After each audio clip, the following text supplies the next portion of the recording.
अस्सलाम वालेकुम। जमातुल दावा और हाफिज़ सईद के ख़िलाफ़ हुकूमती कार्रवाइयों का सिलसिला जारी है और उनसे मुंसलिक बहुत से अफराद के नाम ECL exit control list, Pakistan से बाहर जाने पर पाबंदी, इस ECL के ऊपर उनके नाम डाल दिए गए हैं।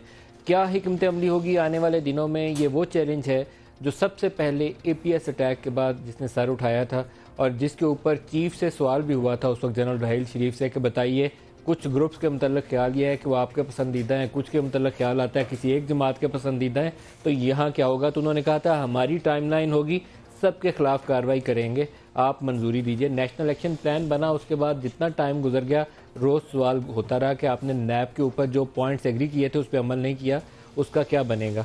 ये एक इम्पॉर्टेंट टॉपिक है जिसके ऊपर आज भी बात करेंगे। और दूसरा, आज एक केस लगा हुआ था मुश्ताक रईसानी का, जिनके घर से कोई 2 अरब रुपए और कितना सोना मिल गया था।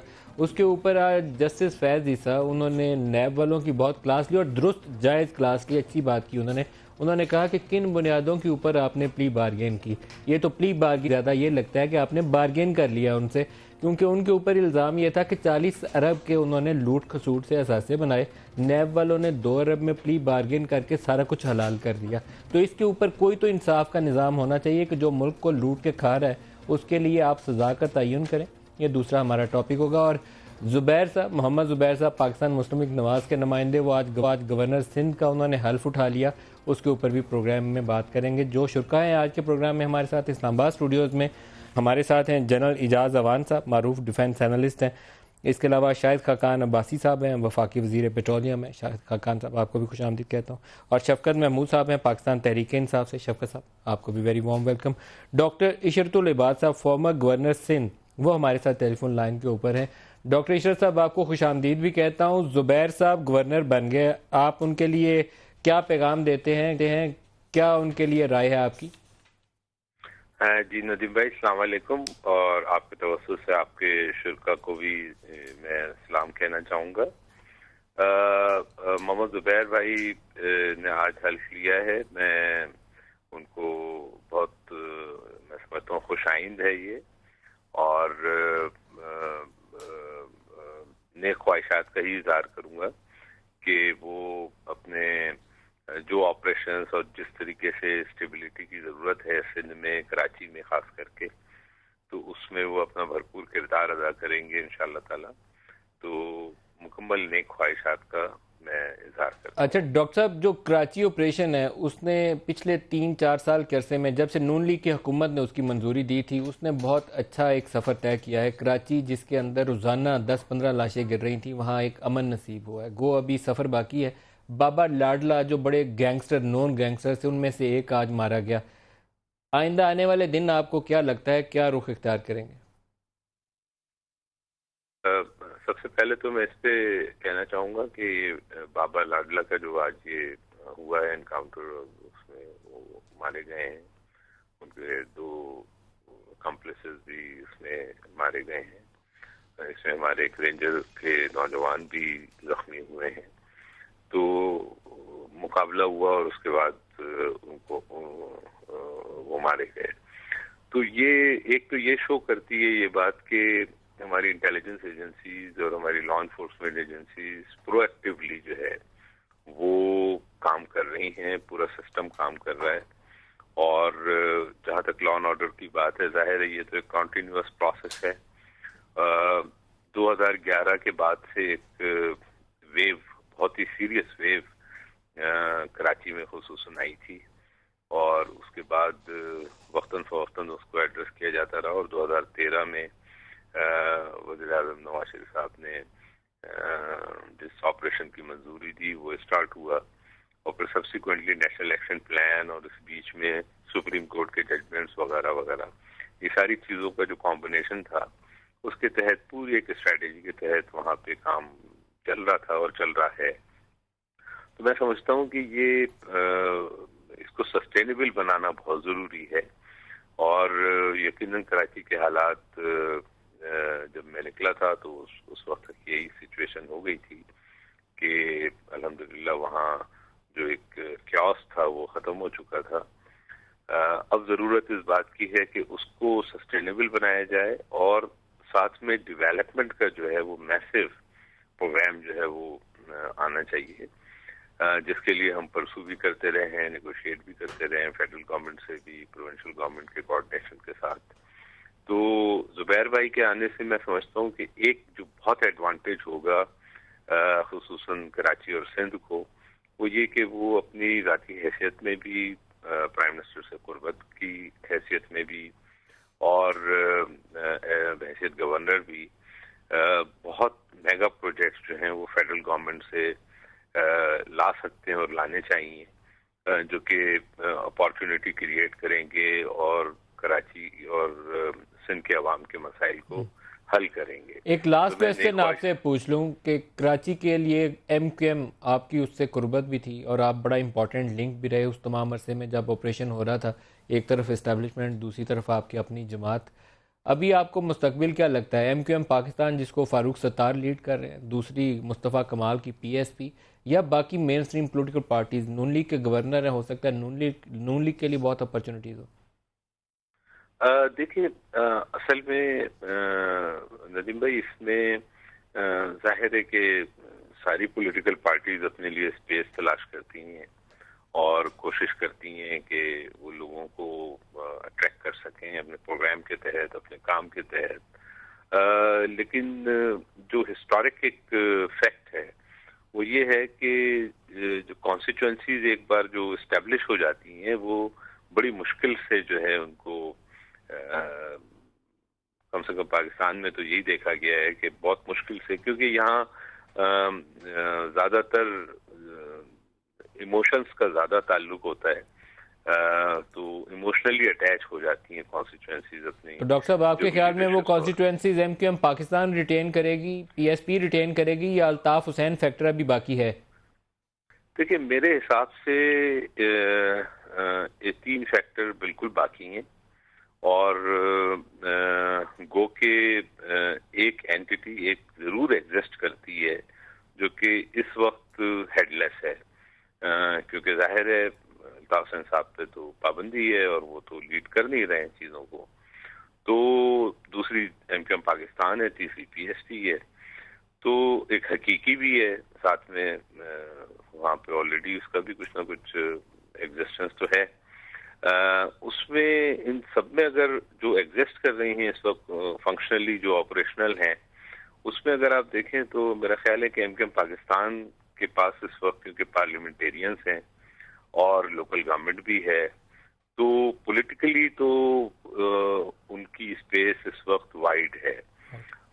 PSP को मैं समझता हूँ बहुत ही ज़्यादा मेहनत की ज़रूरत है, क्योंकि पिछला भी शो जो हुआ था उसकी भी जो खबरें आती हैं उनसे भी यही तासुर मिलता है कि उनको they have to go a long way. और जो एक हेडलेस एंटिटी है उसका असल में पता लगेगा इलेक्शंस में। अल्ताफ हुसैन को आप हेडलेस एंटिटी कह रहे हैं?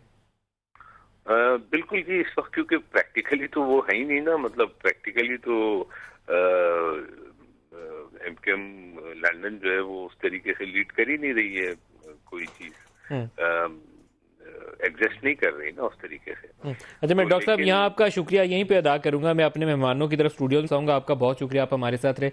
शाहिद खाकान अब्बासी साहब, हमने डॉक्टर इशरतुल इबाद से कराची के ऊपर बड़ी तफसीली बात की है। हाफिज सईद साहब की तरफ आना है, लेकिन आप कमेंट करना चाहेंगे कराची के ऊपर? उन्होंने अल्ताफ हुसैन को हेडलेस एंटिटी करार दे दिया और फ्यूचर कह रहे हैं कि वो फारूक सत्तार साहब की जमात के पास। जो अभी हजरात मुंतखब हुए वो उसी पार्टी से हुए हैं जिसके हेड अल्ताफ हुसैन साहब हैं। तो ये अगले इलेक्शन में ये, अब मुझे पता नहीं है, बहुत से डिफरेंट फैक्शंस बन गए हैं। कोई लंदन का फैक्शन है, कोई कराची का है, कोई सरजमीन पार्टी है। बहरहाल ये इसका तो अवाम ही फैसला करेंगे और अगले इलेक्शन में करेंगे। तो आपको क्या लगता है कि अल्ताफ हुसैन फैक्टर एग्जिस्ट करता है या ख़त्म हो गया? देखिए, मेरे लिए कहना मुश्किल है, लेकिन जिस तरह इशरतुल साहब ने कहा कि जो कॉन्स्टिट्यूंसीज वेल इस्टेब्लिश्ड हों उनको तोड़ना आसान नहीं होता, लेकिन उनकी एब्सेंस जो है वो एक बड़ा मुश्किल काम है कि इस एब्सेंस में क्या कंट्रोल कर पाएंगे या नहीं करेंगे। शफकत साहब, नहीं, मेरा ख्याल है कि अल्ताफ हुसैन फैक्टर मौजूद है, बिल्कुल मौजूद है। और जो आम वोटर MQM का है वो किसी न किसी हवाले से अभी भी अल्ताफ हुसैन की तरफ देखते हैं। मेरा ये भी ख्याल है कि जिस तरह इसका वक्त गुजरेगा आपको नज़र आएगा कि शायद पीएसपी के अलावा बाकी फैक्शन सारे इकट्ठे हो जाए। पीएसपी जो है वो भी इकट्ठी हो सकती है, लेकिन वो क्योंकि अब एक बहुत दूर चले गए हैं और उन्होंने बहुत सारी ऐसी बातें कर ली हैं कि शायद रिवर्सल मुश्किल हो, नामुमकिन तो कुछ भी नहीं होता। आपका ख्याल है कि फारूक सत्तार दोबारा अल्ताफ हुसैन के साथ मेरा ख्याल है कि एक कैमोफ्लेज होगा, लेकिन इशारा यही होगा कि फारूक सत्तार साहब और बाकी जो लोग हैं, जो ये सारे एक्चुअली एक ही जमात है और उसमें मेरा ख्याल है कि कोई बहुत ज़्यादा प्रोएक्टिव रोल अल्ताफ हुसैन साहब का नहीं होगा। वो बैकग्राउंड में चले जाएंगे, उनकी मैंने सुना है सेहत भी काफ़ी ख़राब है और लेकिन ये है कि ये नहीं है कि ये कोई ब्रेक अवे फैक्शन है और ये अलग हो गया है और हट गया है, और तो ऐसी बात नहीं है, ये एक्चुअली नहीं हटा और अभी थोड़े से शवाहिद नज़र आने भी लग गए हैं। कुछ लोग जो बाहर गए थे वो वापस आ गए हैं, कुछ लोगों को जिन्होंने इन्होंने निकाला था उनको वापस ले लिया है, तो लग रहा है कि ये दोबारा अंदर खाते आपका ख्याल है गेम एक है? मेरा ख्याल है एक ही गेम। जनरल इजाज़ जवान शायद बेहतर रोशनी डाल सकें, आप फरमाएं। देखिए, मैं दो बातें कहूँगा जो गवर्नर साहब ने कही हैं। एक तो उन्होंने कहा कि कॉन्स्टिट्यूंसी जो एस्टैब्लिश हो जाए वो शेक नहीं होती। हमने जुल्फ़िकार अली भुट्टो को बड़ी एस्टैब्लिश्ड कॉन्स्टिट्यूंसी शेक करते देखा है और फिर पीपल्स पार्टी को वही कॉन्स्टिट्यूंसी पिछले इलेक्शनों में लूज करते देखा। गढ़थल और जहाँ नून लीग ने नहीं देती उन्हें, शफकत साहब ने अकेली सीट जीती है, बाकी सारा नून लीग के पास। कॉन्स्टिट्यूंसी शेक होती हैं और हो जाती हैं, और आज का वोटर जो है जो 30 ईयर्स एंड बिलो है, ये वोटर तकरीबन 35% है।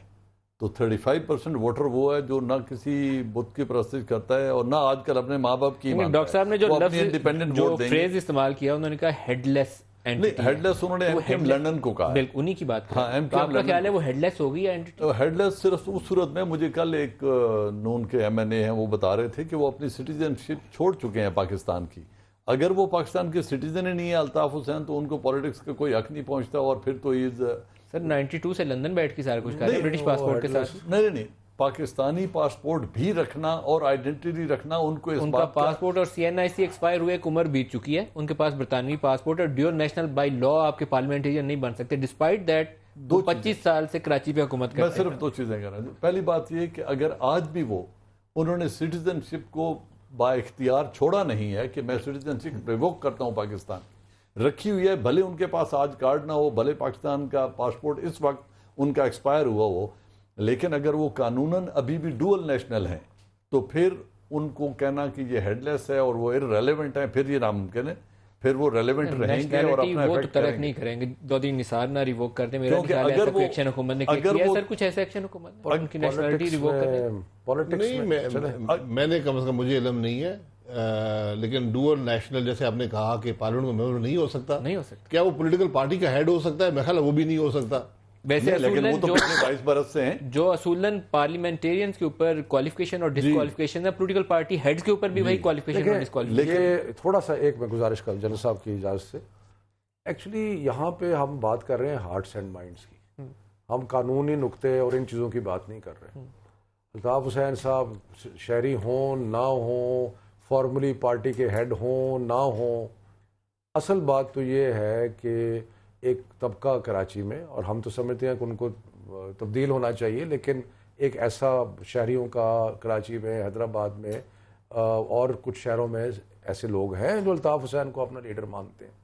मेरी सिर्फ गुजारिश ये थी कि उनको बैकग्राउंड में थोड़े हो जाएंगे, फेड हो जाएंगे, लेकिन आशीर्वाद जिसको उनकी होगी वो ही सियासत में आपको नजर आएगा कि उनका कोई मुकाम है, अदरवाइज उसका मुकाम नहीं होगा। मैं एक ब्रेक ले लूँ जी, ब्रेक जी आप कुछ कहना चाह रहे हैं? मैं ये कहता हूँ, मेरा व्यू थोड़ा सा डिफरेंट है, जस्ट मुख्तसरन, आपने ब्रेक पे भी जाना है। इस वक्त फारूक सत्तार एंड पार्टी का जो MQM पाकिस्तान है, उनका मैंडेट वही है, अभी तक वो अल्ताफ हुसैन के मैंडेट पे बैठे हैं, क्योंकि उनका अभी तक वोट मैंडेट वही है। अगर वो टेक्निकली भी हों, पाकिस्तान के सिटीजन अल्ताफ नहीं रहते, तो एक नहीं 2 अल्ताफ हो जाएं, इररेलेवेंट हो जाएंगे पाकिस्तान की पॉलिटिक्स में। और अगर वो सिटीजनशिप उनके पास है, फिर वो एक फैक्टर है जो रेलेवेंट रहेगा टिल नेक्स्ट इलेक्शन। एक ब्रेक ले लें जी। हाफिज सईद साहब शायद खान साहब से पूछेंगे हुकूमत ने क्या तय किया है इस ग्रुप के साथ और हाफिज साहब के साथ कैसे डील करना है। हमारे साथ रहिए। प्रोग्राम में दोबारा खुश आमदीद कहते हैं। शायद खान साहब, मुश्किल टॉपिक है लेकिन स्टार्ट आप ही से करेंगे। नैब के तहत फैसला हुआ था कि जितनी कालेदम तंजीमें हैं जो इंतहा पसंदी की जानिब माइल हैं उनके खिलाफ कार्रवाई होगी। हाफिज सईद वाला ग्रुप एक एक्सेप्शन था क्योंकि जाना जाता था कि मिलिट्री इस्टेब्लिशमेंट के भी करीब है, और जो मेन स्ट्रीम बड़ी पार्टीज़ हैं स्वाय शायद पीपल्स पार्टी के कोई जमात भी पब्लिकली उनको चैलेंज नहीं थी करती, आपकी जमात भी नहीं थी करती, PTI नहीं करती। अब आपने उनको पकड़ के बंद भी कर दिया, उनके खिलाफ कार्रवाई शुरू करने लगे हैं, ECL पे नाम भी डाल दिए हैं, इरादे क्या है? तो देखिए, मैं इसमें स्पेकुलेशन नहीं करना चाहता कि किससे ताल्लुक़ है नहीं है। ये नैब है, हुकूमत उसके तहत फैसला करती है और उस फैसले में सारे शरीक होते हैं, तो ये मुनासिब समझा गया कि हाउस अरेस्ट किया जाए और जो भी कार्रवाई है, महल ECL का तो शायद एक प्रोसीजरल इशू है, वरना मेरा नहीं ख्याल कि मुल्क से बाहर वो कहीं गए हैं या जाते हैं। बहरहाल ये मुल्क से बाहर शायद वो कहीं जा भी नहीं सकते, शायद सऊदी अरब एट बेस्ट जा सकेंगे। मैं ये कह रहा हूँ, तो ये एक नॉन इशू है जिसको खामखा अखबारों में और हर जगह इशू बनाया जा रहा है। नॉन इशू नहीं है, इतना पावरफुल ग्रुप था जिसके ऊपर पूरी दुनिया ने, अमेरिका ने और इंडिया ने आप लाइनें में लाई हुई थी कि करें कार्रवाई, एक्शन नहीं लिया तो आपने कहा जी कि वो भी इशू था, जब एक्शन लिया तो वो भी इशू बन गया। लेकिन फैसला करने के होना चाहिए या नहीं होना चाहिए, ये तो आपने डिसाइड करना है। वो तो कर दिया ना। देखिए, हुकूमत अब क्यों ख्याल आया आपको इनिशिएट करने का? देर से शायद ख्याल आया, लेकिन ख्याल तो आया। जनरल साहब आप बताएंगे, ये नेशनल इंटरेस्ट में DG ISPR ने कहा, जनरल आसिफ गफूर ने, policy decision of the state, इसका मतलब है कि आप ऑन बोर्ड हैं, साथ हुकूमत का खाली फैसला नहीं है, और नेशनल इंटरेस्ट में देखिए बिल्कुल ऑन बोर्ड तो हैं, आप ऑन बोर्ड हैं। ऑन बोर्ड इसलिए हैं कि दे हैव बीन इन्फॉर्म्ड कि हमने ये अरेस्ट कर ली है, and army said we have no objection by all means. आपसे पूछ के किया होगा ना, ये नहीं हो सकता। नहीं, पूछ के नहीं किया, करके इतला दी है कि हमने कर लिया, क्योंकि देखिए lead role government of Pakistan का है, और नैब जो है नेशनल एक्शन प्लान, इस पे भी गवर्नमेंट ऑफ पाकिस्तान ने अमल करना है। आपसे पूछे बगैर अगर हाफिज साहब को हुकूमत ने हाथ डाला होता तो अभी तक की नेशनल इंटरेस्ट के खिलाफ हो जाना था। नहीं, ये बात नहीं है। आप क्या समझते हैं कि वो पाकिस्तान आर्मी का हिस्सा है? He is not a soldier and he is not an extension of Pakistan army, let's be very straight. बात यह है कि अगर गवर्नमेंट ऑफ पाकिस्तान ने उन्हें अरेस्ट किया है और कस्टडी में ले लिया है या अरेस्ट किया है, तो देखना ये है कि आज से पहले ये तो वही थे, आज कौन सी ऐसी एविडेंस आ गई है, क्या आई है कि इनको अरेस्ट करना जरूरी समझा गया, क्योंकि फेडरल गवर्नमेंट ने अभी तक उस पर कोई बात की नहीं है। आप बताइए, आप कह रहे हैं कि आप भी ऑन बोर्ड हैं, तो आप क्या चीज आपके लिए सेटिस्फाइंग थी कि अब आपको लगा कि नेशनल इंटरेस्ट में?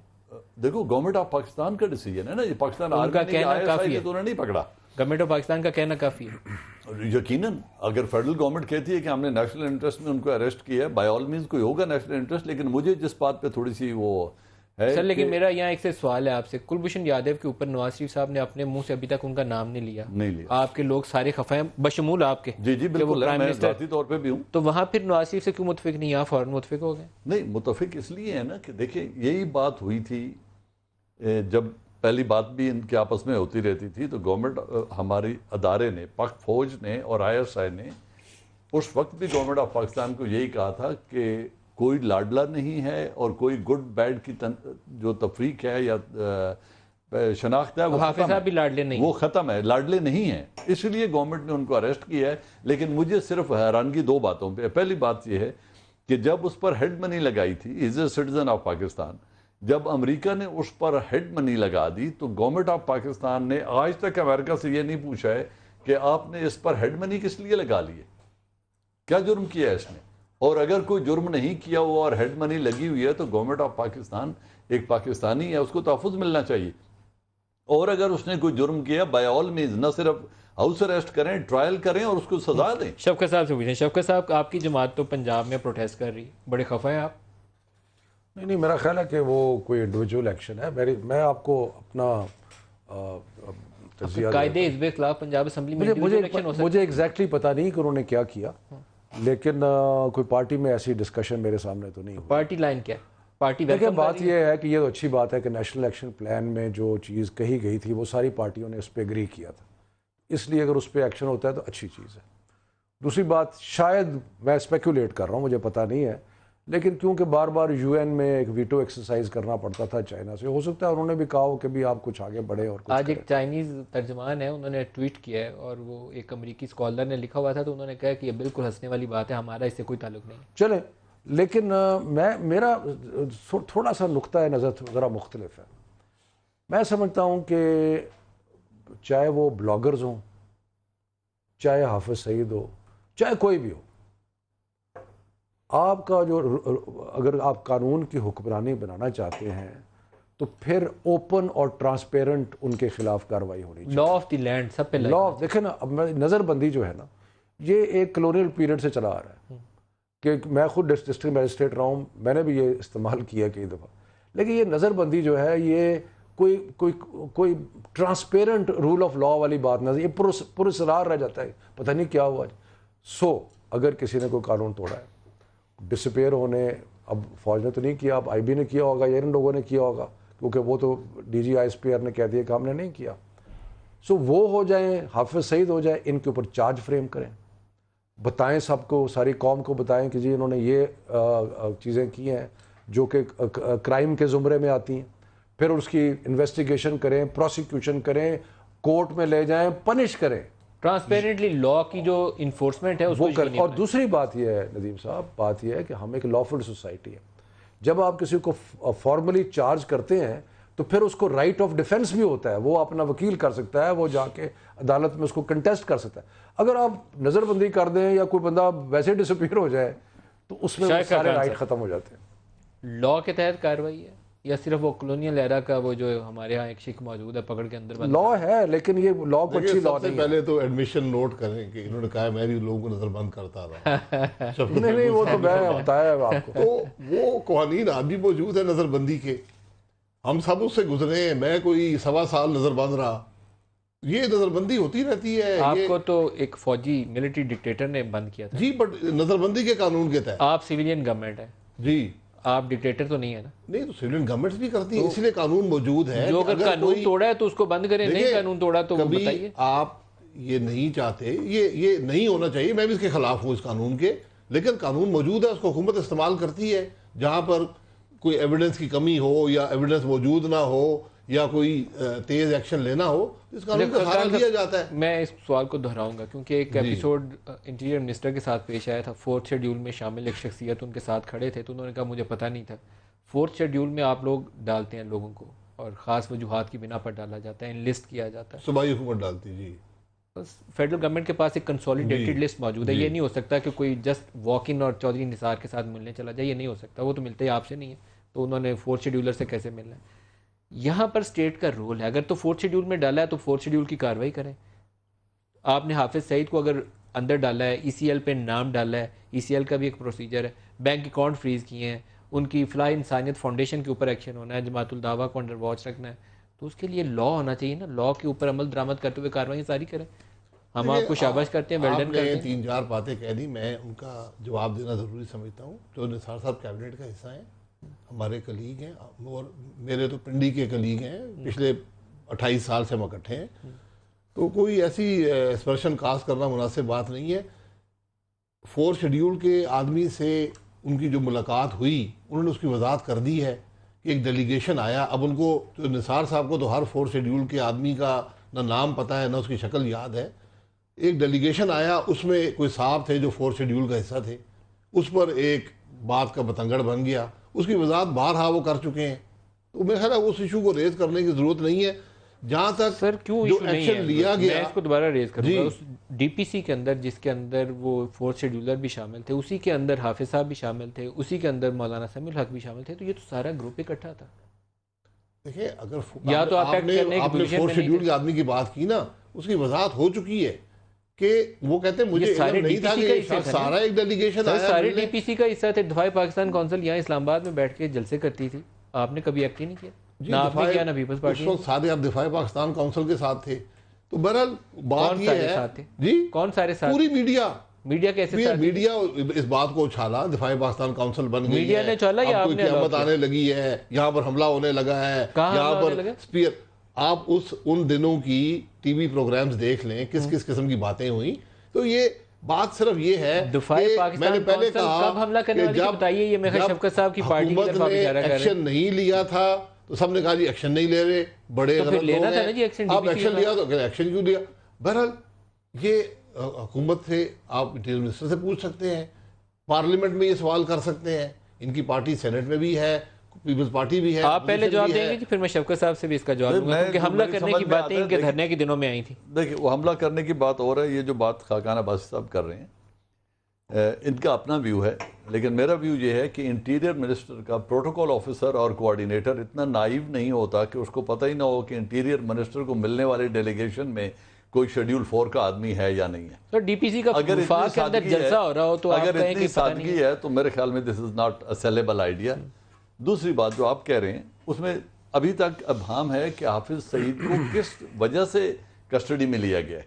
देखो, इंडिया तो बड़े अरसे से डिमांड कर रहा था, ठीक है, अमेरिका ने बड़े अरसे से उसके ऊपर हेड मनी लगाई हुई थी, लेकिन 4 में से एक वजह ज़रूर है उसकी प्रेजेंट गिरफ्तारी की। क्या या कोई फ्रेश एविडेंस है जो गवर्नमेंट के हाथ लगी है जिसके बेस पे उन्होंने, और वो एविडेंस जो है उसको ज़ाहिर है डेवलप भी किया जाएगा और it should be tenable in the court, फिर तो बात बनती है। लेकिन अगर ये किसी ट्रैक 2 का नतीजा है और इंडियन लीडरशिप को अपीज करने की कोशिश की गई है कि चलें आप बड़े अरसे से कह रहे थे हम ले लेते कर रहे हैं या इन्फॉर्मेशन बता रहे हैं? नहीं, मैं स्पेक्यूलेट कर रहा हूँ। तीसरी वजह जो है या तो ये है कि प्रीएम्प्टिव है कि नरेंद्र मोदी का अमेरिका का विजिट आ रहा है, वहां पे ये पॉइंट उठाया जाना है, अमेरिका ने भी इस पे ऊपर हेड मनी लगाई हुई है, तो इससे पहले कि ये इशू ब्लो अप हो, चलो इनको प्रिवेंटिव कस्टडी में ले लें एंड प्रीएम्प्ट करें उस चीज को जो प्रोबेबली वो मिल के कर सकते हैं। शफकत साहब, तो ये प्रीएम्प्टिव भी हो आप सकती जब है। धरना दे रहे थे तो क्या उस जमाने में डीपीसी और इन लोगों के साथ आपकी अंडरस्टैंडिंग थी कि आए और नून लीग की हुकूमत पे हमलावर हो जाए? ऐसी कोई बात नहीं है, मुझे बिल्कुल आपके साथ बैठे हुए शफकत। बहरहाल ये इनकी परसेप्शन है। मेरी इतला के मुताबिक मैं तो वहीं था, सारा टाइम वहीं था। कोई आपने ऐसी डील की थी कि इनके मदरसे के स्टूडेंट्स आएंगे और आपका आके साथ देंगे, हाथ बिठाएंगे आपके, ये लॉकडाउन वाली ऐसी कोई डील नहीं थी। आपको पता है कि धरने के दिनों में 2 जमातें वहाँ पे मौजूद थी, तारुल कादरी साहब की जमात थी और हमारी जमात थी, और साथ साथ बैठे हुए लॉकडाउन की तरफ इशारा भी रिसेंट वाले की तरफ कर रहे हैं, 2014 की तरफ इशारा नहीं कर रही है, अभी की बात कर रहे हैं। बिल्कुल ऐसी कोई बात नहीं थी, बिल्कुल ऐसी। अभी खबरें छपी थी जी अखबार में। खबरें तो देखे अखबार में जो सारी चीजें छपती हैं, सही तो नहीं होती ना। नून लीग के मुख्तलिफ के बयान छपे थे फ्रंट पेज, लेकिन वो नून लीग ने जरा थोड़ा सा ड्रामाई अंदाज में पेश करना होता है ना हर चीज को। ऐसी कोई बात नहीं थी। बात यह है कि मुझे आप बता दें कि कोई हमारी फॉर्मल मीटिंग, जो हमारी जमात के अकाबरीन की और डीपीसी की, कोई फॉर्मल मीटिंग आज तक कभी हुई है? इल्ज़ाम ये आयद हुआ था नून लीग के लोगों की तरफ से, और वो आपको खबरें मिल जाएंगी कि इन्होंने पैसे मौलाना समीउल हक के मदरसे को इसलिए दिए थे, अब वक्त आया है उन्हें इस्तेमाल करने का। देखिए खबरें छपी थी, आप कहेंगे तो मैं पुरानी क्लिपिंग निकाल नहीं, मतलब खबरें छपती रहती हैं, खबरें पीटीआई की पार्टी है, आपको पता है मेरे मुंह से दोबारा खबरें छपती रहती हैं। आपकी पंजाब हुकूमत में दी हुई है, मैं सिर्फ ये कहूँगा खबरें थोड़ी देर आगे चल ले। खबरें छपती रहती हैं, खबरें छपवाई भी जाती है, खबरें लगवाई भी जाती है, ये सारा कुछ होता है। लेकिन ऐसी कोई बात नहीं थी और ना ही हमारा किसी के ऊपर हमला करने का कोई इरादा था। लॉकडाउन का इरादा ज़रूर था, लेकिन जब सुप्रीम कोर्ट आ गया, और बड़ी अच्छी बात है सुप्रीम कोर्ट आ गया, अब सुप्रीम कोर्ट में कार्रवाई चल रही है, सारी कौम देख रही है, रोज़ नए आश्कार, नई नई चीज़ें, राज आश्कार हो रहे हैं, बड़ी अच्छी बात है जी, बड़ा अच्छा वक्त है। ब्रेक लेनी है, सिर्फ एक सवाल का जवाब दे दें कि जो हम एक्शन लेने जा रहे हैं हाफिज साहब के खिलाफ या जमातुल दावा या फलाह इंसानियत, ये एक स्टेटेड पॉलिसी के तहत, क्लियर लॉ के तहत होना चाहिए, नहीं तो बिल्कुल एडहॉक में 2 महीने बाद फिजल आउट हो जाएगा। मैंने तो पहले भी अर्ज किया है, मैं अब भी ये कह रहा हूँ कि ये जितने प्रिवेंटिव ये वो कवानीन हैं, इनके साथ साथ बड़ा ज़रूरी है चार्ज करें, इन्वेस्टिगेट करें, प्रोसिक्यूट करें, पनिश करें, देखें ना, और वो लॉ डिस्क्राइब करें लॉ के तहत। और देखें ना, मुझे एक मिनट, मुझे थोड़ा सा मसलन इसके, वो जो लखवी साहब का केस है, अब वो क्यों नहीं उसकी ट्रायल ख़त्म हो रही? जो चीज़ इन्वेस्टिगेट होकर ट्रायल स्टेज पे पहुंच गई है, उसके ऊपर एविडेंस आ रही है। साहब, आप लखवी साहब का जिक्र कर रहे हैं, जो दूसरा था जैश मोहम्मद के, उनके खिलाफ FIR काटी गई थी, प्राइम मिनिस्टर ने मोदी को कॉल किया था, फिर यहाँ से राणा साहब ने कहा हमने हाउस अरेस्ट कर दिया। पता है आपको करंट स्टेटस क्या? Anyone? All I am saying ये एडहॉक मेजर्स आपको डिलीवर नहीं करते, आप हर्ट करते हैं। मैं सिर्फ ये कह रहा हूँ कि अगर किसी ने नहीं किया क्राइम तो उसको राइट ऑफ डिफेंस तो होना चाहिए ना, वो जाए जाके अपने आप को डिफेंड करे। आप रिस्पॉन्ड करना ड्यू प्रोसेस जरूरी है, ये आइन का हिस्सा है, किसी भी महज़ब माशरे का हिस्सा है, ड्यू प्रोसेस होना चाहिए, उसके अंदर मुश्किलात ज़रूर होती है। ब्रेक ले लें, ब्रेक से वापसी पे और बात करते हैं, हमारे साथ रहिए।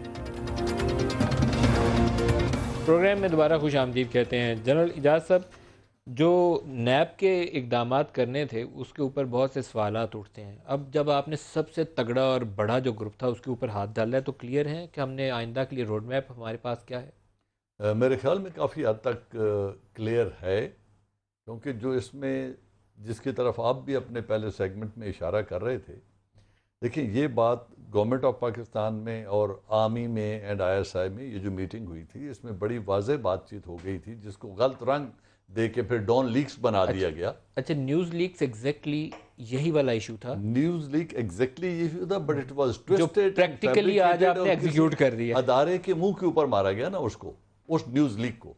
हालांकि वो फैक्ट नहीं थे, फैक्ट ये थे कि go ahead, who is stopping you. दो लोगों ने उस दिन ब्रीफिंग की थी, एक दिन फॉरेन सेक्रेटरी ने और दूसरी तारिक फातमी ने, सेक्रेटरी फॉरेन अफेयर्स ने और तारिक फातमी साहब ने, और उसमें आर्मी चीफ थे, प्राइम मिनिस्टर थे। यही न्यूज़ लीक थी जो आपकी अगले दिन छपी थी। नहीं, वो और थी। उसको जो दिया गया था ना कि डी लिंक और फेस आइसोलेशन, अब वो तो जो मर्जी कर दें, लेकिन नहीं उसमें क्या था, politicians tell military in unprecedented and bold manner disassociate or face या कार्रवाई करो, इंटरनेशनल आइसोलेशन हो जाएगी, which was incorrect. कॉन्फ्रेंस में भी जब ये secretary foreign affairs could not educate DG ISI and army chief. आपका ख्याल है कि ये आर्मी चीफ और DG ISI ने ब्रीफ किया था?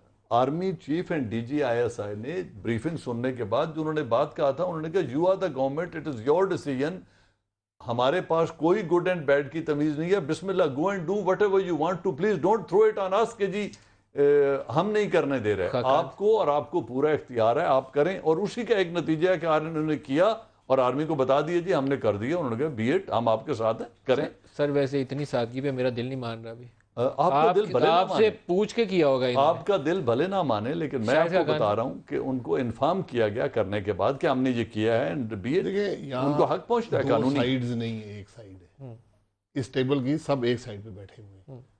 मेरा ख्याल है NAP का सबसे बड़ी जो अचीवमेंट ये है कि सारे एक साइड पे बैठे हुए हैं। This is how it is and this is how it is, this how it should be. फिर यह मुकाबला कर, हमारे प्रॉब्लम्स बड़े मुश्किल हैं और बड़े गहरे हैं, और उनका मुकाबला आप उस वक्त करेंगे जब civilian government, military setup, intelligence community, ये सब एक साइड पे होंगे, एक पेज पे होंगे, तो मामला आगे चलता है। अल्हम्दुलिल्लाह आज पेशरफ्त हो चुकी है, और यही नैब की सबसे बड़ी कामयाबी है। लोग अक्सर इतराज़ करते हैं जी ये नहीं हुआ, वो नहीं हुआ। जब आप प्लान बनाते हैं, जब आप कोई काम भी शुरू करते हैं, सबसे पहले जो चीज़ फेल होती है वो प्लान फेल होता है, उसकी टाइमलाइन मीट नहीं हो पाती, क्योंकि बहुत सी ऐसी चीज़ें आती हैं जो आपने एंटिसिपेट नहीं की होती। तो यही कैफियत नैब की भी है। तो नैब एक सक्सेस है। आपने ज़रबे अज़ब में आज जो मुल्क के हालात आज से 3 साल पहले थे, कोई आदमी अपने आप को सेफ महसूस नहीं करता था किसी शहर में भी, आज अल्हम्दुलिल्लाह लोग सेफ महसूस करते हैं। आपने उस खराबी को जड़ से पकड़ लिया है, इंशाल्लाह ख़त्म हो जाएगा। शायद का कॉन्सेप्ट इसमें जो मिलिट्री पार्ट था नज़र पे का आउटस्टैंडिंग सक्सेस है। नैब के ऊपर आपने जो इकदाम करने थे, आपने क्रिमिनल प्रोसीजर को रिफॉर्म करना था, CRPC रिफॉर्म करनी थी, आपने फेसलेस कोर्ट्स बनानी थी, जहाँ जहाँ फौजी ऑपरेशन हुआ है वहाँ सिविलियन इंस्टीट्यूशन को स्ट्रेंथन करना था, कालादम तंजीमों के खिलाफ कार्रवाई करनी थी। इनमें से कोई एक भी स्टेप ऐसा नहीं है। इवन नेक्टा को ऑपरेशनलाइज नहीं कर सके, उसका जॉइंट इंटेलिजेंस डायरेक्टरेट के ऊपर हेड नहीं तैनात कर सके। तो ये वो फेलियर्स थी। एग्जीक्यूटिव कमेटी का उसका इजलास नहीं हुआ। नहीं है, मैं पहले कहा कि जब भी कोई चीज़ होती है सबसे पहले प्लान फेल होता है।